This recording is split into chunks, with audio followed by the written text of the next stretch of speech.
véhicules électriques produits en France sont exportés. Est-ce que ça veut dire, Emmanuel Combe, que le Made in France, ça plaît à l'international? Je ne sais pas comment il faut l'interpréter, ce chiffre. Alors d'abord, ce qui est impressionnant, moi je ne suis pas spécialiste de ce secteur, c'est la chute quand même continue de la production, passer de 2,5 millions à un peu moins d'1 million. Et là, on voit en effet un point d'inflexion. Il faut toujours se réjouir du fait que l'industrie automobile française reparte. Il y a quand même, je ne veux pas être oiseau de mauvais augure, mais ce qu'on exporte, c'est quand même plutôt de l'entrée de gamme.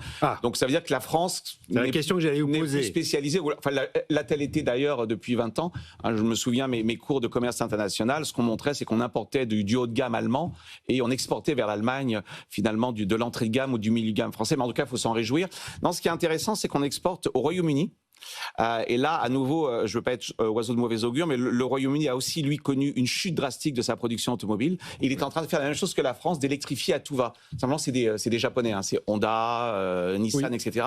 Et je me pose la question, est-ce que cet effet de rebond des exportations françaises automobiles, notamment vers le Royaume-Uni, première destination de nos exportations, ne va pas être transitoire parce que les gigafactories électriques au Royaume-Uni sont en train de démarrer. Donc oui, c'est un effet d'abord changement de technologie. C'est bien l'électrique qui tire les exports, mais c'est quand même plutôt du moyen de gamme. On n'est pas sur des voitures très très haut de gamme, donc à très très forte valeur ajoutée. Et ça montre peut-être qu'il y a une spécialisation intra-Europe entre des Allemands qui restent quand même positionnés sur le haut de gamme, des Italiens qui sont aussi positionnés sur le haut de gamme, et les Français qui ont pris plutôt l'entrée de gamme ou la gamme moyenne. Ce que nous dit l'INSEE quand même, Olivier Lancy, c'est